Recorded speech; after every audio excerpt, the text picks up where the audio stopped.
Helen Maguire. And it's a pleasure to serve under your chairmanship, and I congratulate the Honourable Member for Bournemouth East for securing this important debate. So this issue matters personally to me. As a mother of 3 children, 2 boys and a girl, I've watched each of my children grow through unstructured play, and indeed we chose to live near a park because I recognise the importance of parks and outdoor play. And so I want to ensure that every child across the country, and indeed future generations of children to come, have the same opportunities to play as my children have had. And as the former chair of a charity locally that ran the local recreation ground, I know how important spaces like playgrounds are as hubs for the community. As policymakers, we often focus on the physical education of our children, but playgrounds are so much more than just about exercise. It's where children learn to navigate risk, build relationships and develop the resilience that will serve them for life. Yet according to the 2024 Green Space Index, 2.3 million children in Britain under the age of 9, nearly 1/3, live more than a 10-minute walk from their nearest playground.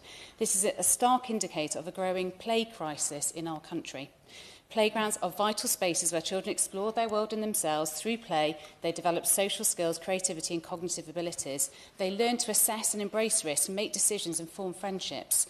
Playgrounds are incubators for resilience, teaching children the skills to thrive in a challenging world.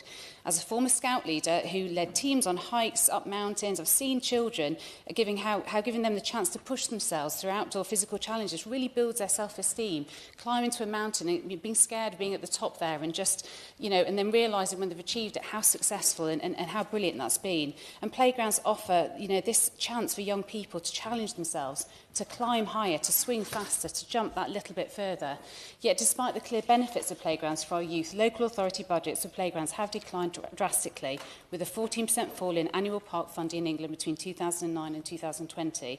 Nearly 800 playgrounds has been lost since 2013, and some councils now warn they may need to remove or repurpose play areas simply to save money. It's shocking that compared to the 1970s, children now spend 50% less time in unstructured outdoor play, and indeed the 2020 British Children's Play Survey revealed that children aged 5 to 11 spend just over 3 hours a day playing, most of which takes place at home or in the gardens, rather than in nature and community spaces. During this period of playground decline, social media and smartphones have become increasingly pervasive, replacing active play, exploration and in-person socialising with passive scrolling, socialising through their phones and being less physically active.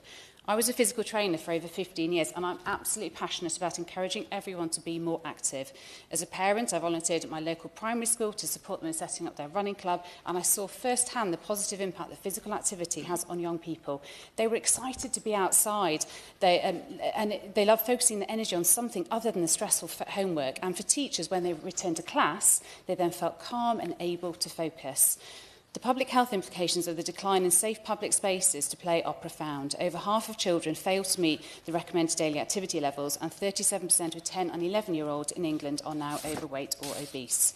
The mental health impact is equally concerning, with nearly 1 in 5 children having a probable mental health condition. The reduction in access to unstructured outdoor play, alongside the rise in children's access to the digital world, has reshaped childhood, leading to isolation and inactivity.